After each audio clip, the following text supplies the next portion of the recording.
Halo, selamat malam sahabat SPM Podcast. Ini adalah salah satu episode kedua. Welcome back to Seni Pasar Modal Podcast. Di episode kedua ini sengaja nggak kemarin di akhir tahun kemarin kita nggak hadir nih di selama 2 minggu. Biarin deh biar teman-teman dari sahabat SPM itu menikmati liburan.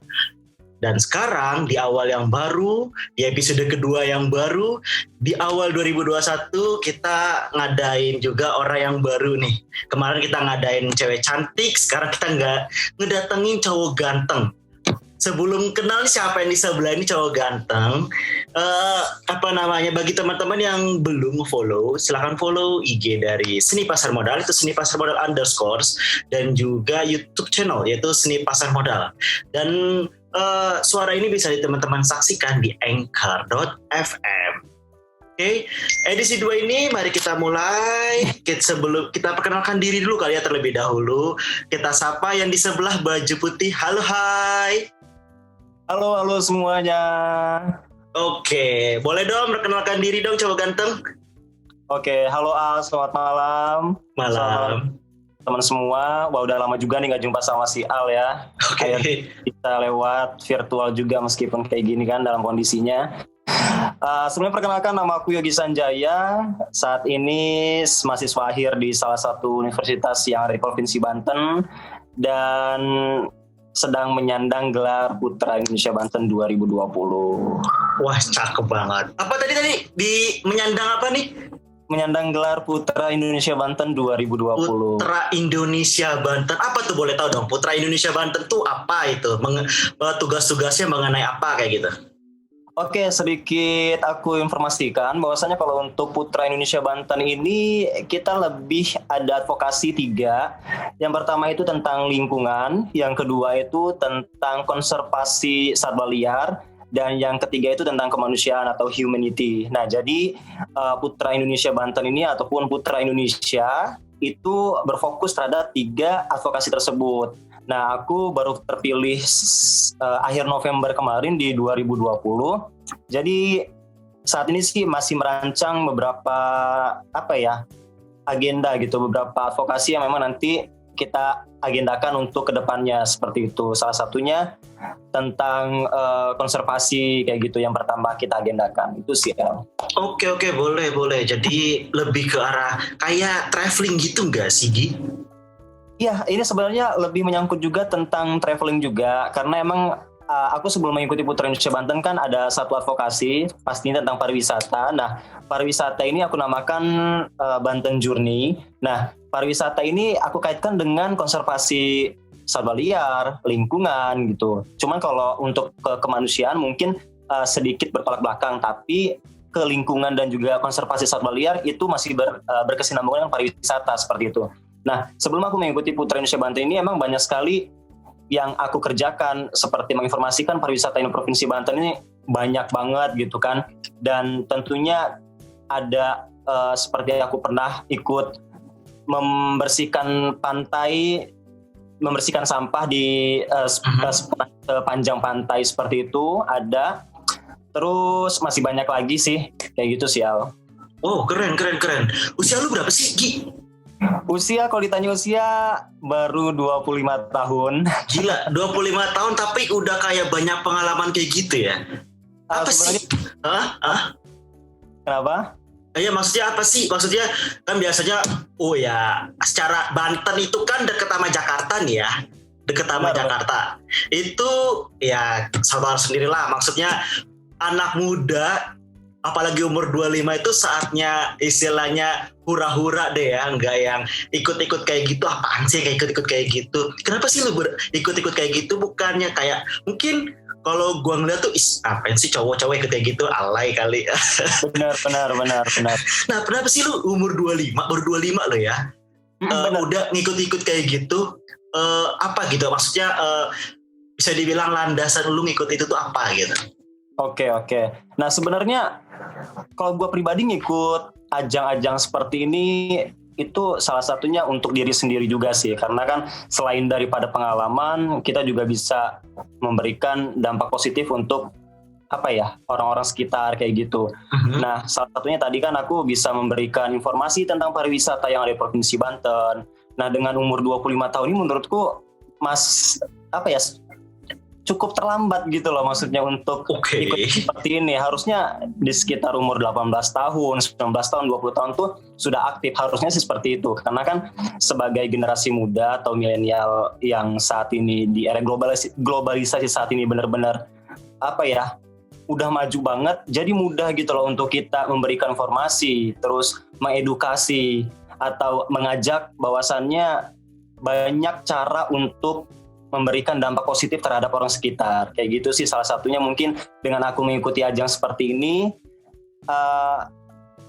banyak banget pengalaman pastinya. Salah satunya bisa mengajak teman-teman semua tuh, ayo dong datang ke Banten nih, bahwasannya pariwisata Banten tuh banyak banget yang gak kalah dengan pariwisata lainnya, apalagi kan seperti di Bali kayak gitu sih. Oke, jadi bisa dibilang Yogi ini pawang Banten lah ya. Wow. Oke, terus jadi mungkin ya udah tahu tentang mengenai pariwisatanya dan sebagainya, berarti udah tahu juga mengenai sosial budaya yang ada di Banten berarti ya? Iya benar, sedikit banyak lah. Boleh tahu dong sosial budaya anak mudanya itu seperti apa sih kalau di Banten? Oke, di Banten itu kan sebenarnya terbagi ada 4 kota dan juga 4 kabupaten. Nah, ibu kotanya itu terletak di Kota Serang, tempat aku tinggal. Aku punya rumah di sana, di Serang. Cuman saat ini lagi kerja, jadi aku ngekos di Jakarta Selatan. Gila. Untuk kehidupan sosial di Provinsi Banten tersendiri tuh menurut aku ya, menurut kacamataku pribadi, kayak anak-anak mudanya tuh benar-benar masih menjaga tradisinya gitu. Masih banyak daripada mereka yang ikut serta dalam budaya-budaya. Salah satu contohnya tuh kayak reok lagi, kayak pencak silat kayak gitu. Terus ada tari-tarian daerah tuh mereka masih ini gitu loh. Maksudnya masih melekat gitu. Masih ada yang sadar bahwasannya oh iya, ini harus benar-benar dilestarikan kayak gitu. Terus selain itu ada yang namanya bandrong. Bandrong itu apa? Taruh. Bandrong itu apa? Bandrong itu kayak ini loh, dia sejenis pencaksilat, cuman beda arahnya. Kalau pencaksilat itu kan kayak bela diri gitu kan. Tapi kalau bandrong ini lebih di atas pencaksilat lah, seperti itu. Oh, kira beda arahnya. Kalau misalnya pencaksilat arah kanan, itu arah kiri bukan? bukan.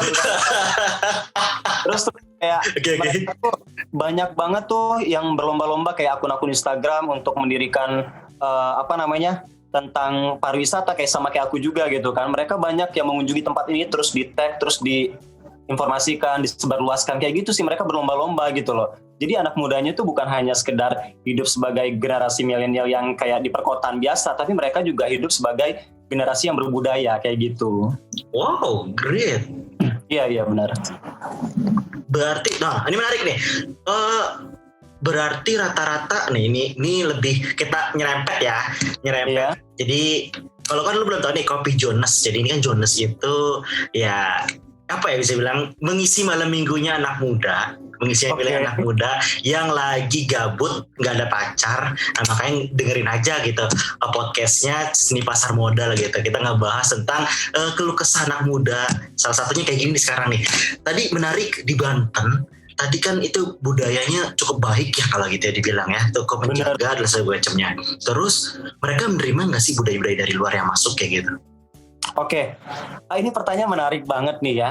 Jadi di Banten itu kan ada satu tradisi atau satu suku yang memang dia tidak terpengaruh sama sekali adanya arus globalisasi atau budaya-budaya dari luar. Serius? Iya. Zaman sekarang di Banten loh ya. Istilahnya deket sama Jakarta. Benar. Oke. Itu terletak di Kabupaten Lebak. Nama sukunya itu suku Baduy. Oke. Nah, suku Baduy itu terbagi menjadi 2. Jadi suku Baduy luar sama suku Baduy dalam. Nah, suku Baduy luar ini dia sudah terkontaminasi atau sudah bisa menerima arus globalisasi seperti pemakaian listrik, terus pemakaian elektronik, dan anak-anaknya sudah bisa mengenal membaca, menulis, atau sekolah seperti itu. Nah, sedangkan kalau Baduy dalam, itu mereka tidak sama sekali mengenal budaya tersebut.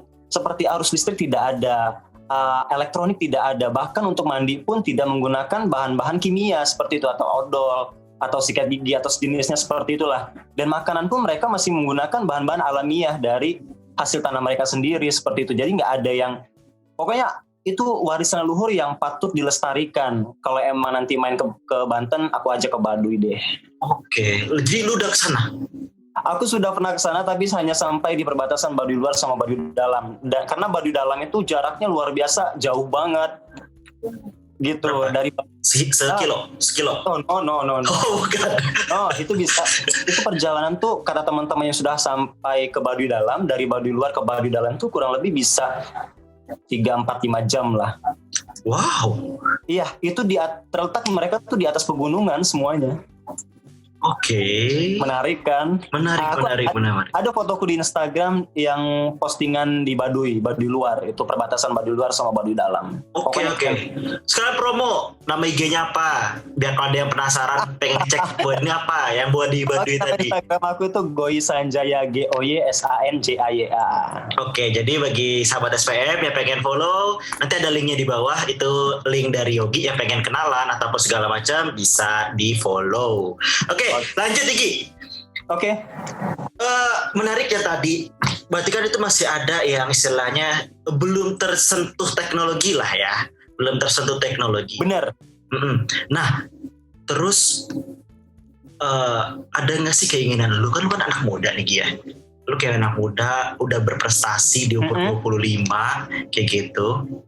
Keinginan lu pengen istilahnya merubah ya dibilang ya, lebih ke namanya memberi sentuhan teknologi gitu deh, atau setidaknya mengenalkan yang namanya investasi gitu.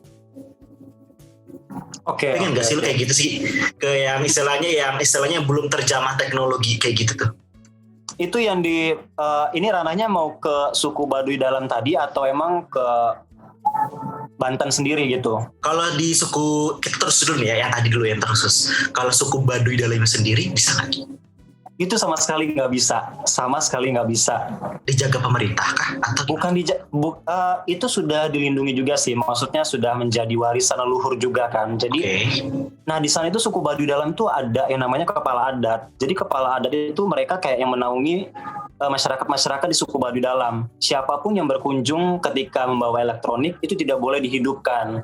Jadi sama sekali tidak boleh masuk elektronik, nggak boleh mengenal yang namanya listrik atau apa gitu. Jadi apalagi kita sebagai generasi yang hanya biasa gitu untuk mengenalkan itu, menurutku nggak bisa sama sekali, karena pemerintah pun nggak bisa. Itu menolak dari si kepala adatnya gitu loh.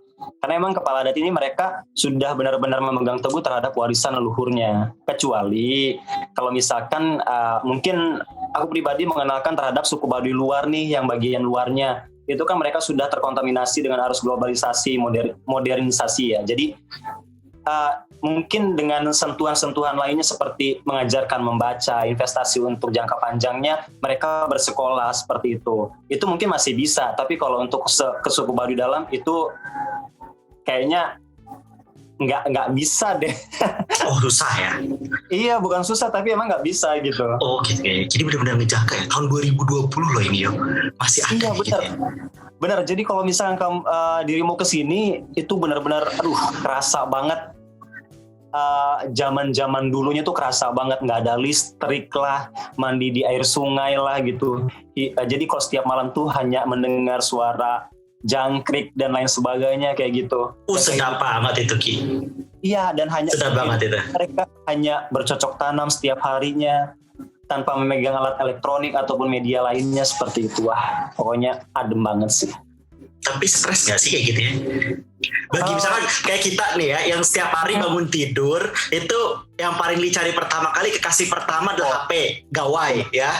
Itu stres gak sih gitu? Gue bayangin aja gitu, selama seminggu atau sebulan gitu nggak megang gawai itu gila. Kita sejam aja nggak megang HP atau gawai itu suka gatel gitu tangan. Padahal nggak ada yang ngechat ya, Benar. gatel aja pengen bolak-balik buka Instagram tutup lagi. Iya benar-benar. Tapi menurutku mereka karena udah terbiasa kali ya, dan memang berpegang teguhnya tuh benar-benar kayak nggak bisa dilepas gitu loh. Warisannya itu harus benar-benar masih melekat banget. Jadi ya ngerasanya justru malah kalau megang HP mereka ngerasanya aneh lain gitu loh. Bukan mereka gitu kan. Oke. Karena memang mereka sudah biasa tanpa adanya elektronik segala macam dari dulu pun ya mungkin menurutku biasa aja sih. Karena kalaupun nanti daripada salah satu masyarakat suku Baduy Dalam itu mereka ketahuan atau membawa HP segala macam, itu ada sanksinya. Sanksinya itu luar biasa juga, seperti penjara atau dikeluarkan dari suku Baduy Dalamnya gitu. Penjara berarti ada polisi sih tuh. Enggak, penjaranya tuh kayak penjara zaman dulu gitu loh. Dia penjara di dalam, di bawah tanah gitulah. Aku kurang tahu sih kalau itu. Pokoknya kata temanku ada penjara gitu sih. Jadi keren lah pokoknya. Oke. Berarti harus wajib mampir. Boleh deh kita turis mampir tuh, Gi? Boleh, asalkan ketika ke sana tuh semua alat elektronik, semua bahan-bahan kimia nggak boleh digunakan di sana gitu. Biayanya ada, Gi? Biayanya kita hanya ini aja membayar tour guide-nya aja.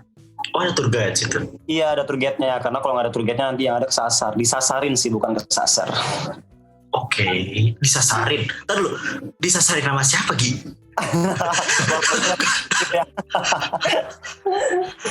Disasarin sama siapa, Gi? 2020 ini, Gi. Masa masih percaya hal-hal kayak gitu sih, Gi? Klinik-klinik. Itu sebenarnya aku kurang paham ya. Cuma namanya kan suku-suku yang masih benar-benar kental terhadap warisan leluhurnya tuh, menurutku mereka masih kerasa lah gitu magisnya gitu sih. Oke. Jadi benar-benar harus diperhatikan perilaku sikap kita di sana, tutur kata gitu kan. Sama kayak naik gunung berarti ya? Benar, exactly. Tapi kalau ini kan lebih ke semuanya gitu loh. Ke semuanya tuh kita nggak boleh menggunakan apapun gitu kan. Hanya kita dibalikan ke pada zaman dulu banget gitu loh. Tapi kalau di gunung kan kita masih bisa menggunakan handphone, masih bisa story gitu kan, atau IG story atau apalah gitu, merekam jejak kita di gunung. Tapi kalau ini kan nggak bisa. Hanya kita bisa menikmatinya aja gitu. Oke. Tadi itu secara umum ya, secara khususnya di suku tersebut. Kalau secara umum di Banten sendiri, menurut Yogi, tadi ya, apa ya bisa dibilangnya? Perkembangan investasi di Banten itu sendiri seperti apa gitu? Oleh yang Yogi lihat, karena kan tahu nih culture sama sosial budaya anak muda yang ada di sana, pasti kan obrolan-obrolannya coba kita tahu lah, orang anak muda kayak gini loh, kayak gitu loh secara umum. Kalau dari di Banten itu sendiri kayak gimana gitu? Oke, kalau untuk investasi sih mungkin ini mengacu dengan diriku sendiri ya. Oke. Nggak dengan orang lain, aku bercerminnya terhadap diriku sendiri. Jadi aku pernah menjadi salah satu volunteer di Sekolah Bahari namanya. Oke. Nah, Sekolah Bahari itu apa, Gi? Jelasin dulu, Gi. Sekolah Bahari itu apa? Sekolah Bahari itu sekolah yang didirikan oleh beberapa volunteer dari mahasiswa yang ada di Provinsi Banten, seperti mahasiswa dari Universitas Muhammadiyah Tangerang, Universitas Islam Banten, atau universitas lainnya lah gitulah, pokoknya yang tergabung dalam volunteer tersebut. Mereka mendirikan Sekolah Bahari tersebut di wilayah pesisir yang ada di Kabupaten Tangerang, yaitu di Kecamatan Mauk. Nah, aku pernah ke sana pada saat pada saat pernah jadi Putra Bahari Banten itu. Nah, aku pernah berkunjung ke sana, jadi sama teman-teman Bahari lainnya untuk memberikan edukasi, untuk memberikan membantu anak-anak membantu anak-anak yang ada di pesisir itu untuk melek terhadap zaman sekarang, seperti itu sih. Salah satunya mereka kan namanya orang pesisir mungkin identiknya dengan kurang untuk bersosialisasi atau kurang untuk edukasi itu maksudnya bukan kurang sih, tapi mereka terkendala gitu. Nah, dengan adanya volunteer tersebut, mereka mengadakan Sekolah Bahari. Jadi setiap minggunya mereka tuh selalu mengajar anak-anak yang ada di sana. Salah satunya yang mengajar ya dengan pelajaran-pelajaran seperti bahasa Indonesia, membaca, menulis, terus mengaji. Itu sih edukasi yang benar-benar memberikan dampak positif. Jadi kan itu salah satu juga menjadi investasi gitu loh, untuk kita memberikan edukasi terhadap teman-teman atau anak-anak yang ada di wilayah pesisir. Oke, menarik. Jadi menarik nih. Ada pertanyaan kunci di sini. Apa tuh? kayaknya punya perspektif berbeda nih pengertian dari seorang Yogi Putra Pariwisata Banten ya. Putra Mengenai Indonesia Banten, Bapak. apa? Putra Indonesia Banten. Oh sorry salah ya, Putra Indonesia Banten. Oke, perspektif berbeda mengenai investasi ya. Dari Yogi sendiri, pengertian investasi dari seorang putra Indonesia Banten itu seperti apa sih? Oke, kalau investasi menurut aku pribadi sih sebenarnya investasi itu bagaimana kita bisa menerapkan sesuatu yang kita miliki untuk apa yang kita tuju untuk masa depan, seperti itu. Misalkan apa yang kita miliki itu salah satunya pendidikan. Kita bisa terapkan terhadap orang-orang yang ada di sekitar yang membutuhkannya. Atau yang kita miliki itu adalah jiwa kemanusiaan yang cukup tinggi. Berarti kan di sini case-nya sosialisasi terhadap orang-orang yang memang membutuhkan, baik dari segi material, moral ataupun lainnya, itu bisa kita terapkan juga. Terus apa yang kita miliki seperti pengalaman bisa kita terapkan juga untuk teman-teman yang membutuhkan pengalaman-pengalaman apa yang mereka inginkan dari kita gitu. Mungkin itu sih investasi menurutku tuh lebih terhadap apa yang kita miliki untuk apa yang kita lakukan terhadap tujuan kita ke depannya gitu. Oke, tapi berarti investasi baru dulu itu bukan money oriented. Bukan. Karena kalau menurutku menarik. Karena menurutku kalau money oriented itu sebenarnya bisa dicari ya. Tapi kalau untuk base-nya, case-nya dasarnya adalah dengan kita memberikan ilmu, pendidikan, atau edukasi, itu benar-benar bisa mengembangkan apa yang kita miliki. Salah satunya tadi kan bisa memberikan dampak positif, terus juga bisa mendapatkan, pasti money oriented itu datang sendiri gitu lah. Tapi kalau untuk kalau kita investasi selalu dengan sudut pandang money oriented. Jadi apa yang kita tuju itu hanya dengan uang, tanpa ada pemikiran untuk sosialisasi, tanpa ada pemikiran untuk humanity atau pendidikan atau lainnya, kayak gitu sih kalau menurut. Menarik deh. Oke, tapi kan jadi nih ya, ini paradigma secara umum ya. Ini istilahnya pepatah kuno tapi berlaku sampai sekarang nih Gi. Wow, apa tuh? Pepatahnya kayak gini Gi, bunyinya Gi. Lu pacaran butuh duit ya. Lu mau makan butuh duit, terus lu mau kencing pun butuh duit gitu loh ya. Terus kalau lu nggak money oriented, kan tadi lu nggak money oriented nih, lebih katanya tadi mungkin ke arah sosial ya, lu nggak money oriented, terus lu bisa dibilang apa itu nggak perspektif yang salah? Kenapa lu lebih ke arah sosialis dibanding ke money oriented? Karena kan semua itu ya, walaupun semua itu nggak dinilai dari uang, tapi ya semua itu didapat karena uang, kayak gitu loh. Gimana menurut lu mengenai slogan yang kayak gini atau pepatah yang kayak gini? Oke. Sebenarnya sih kalau untuk aku pribadi, memang di zaman sekarang tuh apa-apa membutuhkan uang gitu. Seperti kita mau kemana pun harus membutuhkan uang. Kita sakit pun, kita kerja pun membutuhkan uang gitu. Tapi di sini case-nya adalah investasi yang menurutku itu perspektif lainnya bukan dengan kayak untuk jangka pendeknya gitu, tapi jangka panjangnya. Mungkin jangka pendeknya kita semuanya membutuhkan uang gitu kan. Dan emang jangka panjangnya juga membutuhkan uang gitu. Tapi untuk yang benar-benar lebih luasnya tuh menurutku pribadi, investasi itu lebih terhadap apa yang kita miliki gitu loh, terhadap apa yang kita miliki. Bukan apa yang kita inginkan, tapi apa yang kita butuhkan untuk kedepannya, seperti itu loh. Gila, keren banget. Oke, benar. Karena kalau emang kita membicarakan tentang apa yang kita inginkan, pasti tidak terlepas dari uang. Kita butuh uang, kita ingin uang gitu kan. Kita untuk kesini pun kita ingin uang, kita harus ada uang gitu kan. Tapi kalau kita membicarakan tentang apa yang kita butuhkan untuk kedepannya, misalkan aku membutuhkan untuk menjadi orang sukses. Menjadi orang sukses itu kan bukan hanya semata-mata dengan adanya uang, tapi kan dengan pelan-pelan. Iya, pelan-pelan. Nggak ada yang ngejar. Okay. lanjut. Kalau untuk apa yang kita inginkan, kita ingin menjadi orang sukses gitu loh. Nah, bukan hanya kita sukses itu semata-mata didapatkan karena uang. semata-mata didapatkan karena jalannya uang gitu kan. Tapi enggak, sukses itu semata-mata ketika kita bisa melakukan sesuatu tersebut dengan perjuangan, dengan hasil keringat, dengan hasil ilmu-ilmu yang kita dapatkan gitu kan, dengan hasil trik-trik yang kita terapkan terhadap apa yang kita inginkan tersebut gitu loh. Jadi menurutku pribadi, kalau untuk uang sebenarnya itu memang hal yang lumrah gitu kan. Tapi kalau untuk investasi yang sesungguhnya, perspektifku itu lebih ke arah apa yang kita miliki dan itu yang kita terapkan. Oke. Terus lu punya role model Ki? Kenapa lu bisa berpandangan seperti itu, perspektif kayak gitu di umur 25? Lu punya role model atau ada kejadian tertentu yang akhirnya lu insaf kayak gitu misalkan? Wow. Ini yang mana nih? Ini yang mana yang bener?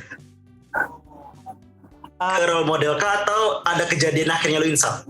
Oke, ini benar pertanyaan menarik banget ya. Jadi kenapa aku lebih oriented terhadap mungkin ilmu lah gitu ya, katakan ilmu lah, apa yang kita miliki itu ilmu gitu. Okay. Jadi mungkin salah satunya aku punya role model dan emang pernah mengalami kejadian tersebut juga gitu. Nah, role model aku bukan yang pertama, ini satu-satunya yang paling luar biasa banget. Itu ada, mungkin kalau teman-teman tahu Jack Ma. Oke. Orang menurutku inspirator, motivator, terus businessman yang luar biasa dari Chinese kan. Itu luar biasa pemikirannya, di luar akal sehat gitu. Tapi dia memiliki investasi yang luar biasa daripada uang tadi gitu loh. Nah, itu pun yang aku alami karena aku pernah mengalami beberapa kejadian, salah satunya di kerjaan. Oke. Nah, ketika aku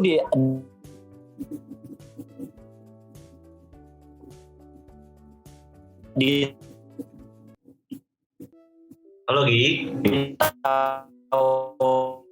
Halo Gi. Oke, sepertinya lagi gangguan sinyal dari Yogi. Kita tunggu sampai Yoginya nyambung lagi. Lagi gangguan sinyal.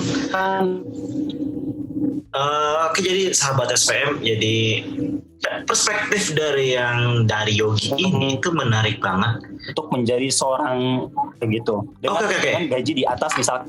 Cek, Yogi. Gi. Kenapa mukanya ganti?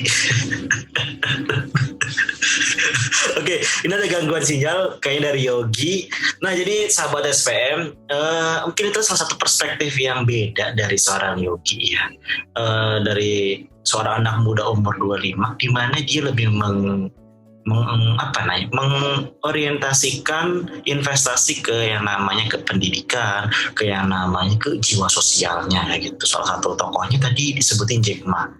Gak tahu nih kita, Yogi udah nyambung lagi. Yogi, halo? Wah, sepertinya terputus sama Yogi. Oke, karena sudah terputus, mungkin sekian untuk Kopi Jones episode 2 kayak gini. Nanti mungkin kita bisa ngobrol-ngobrol lagi sama Yogi. Thank you buat Yogi yang udah coming. Bagi yang belum follow, silakan follow dan jangan lupa subscribe. Dan saksikan episode ketiga minggu depan. Itu akan selalu tayang setiap hari Sabtu, menemani malam minggu dari teman-teman semua. Oke? See you, bye-bye, dan selamat tahun baru!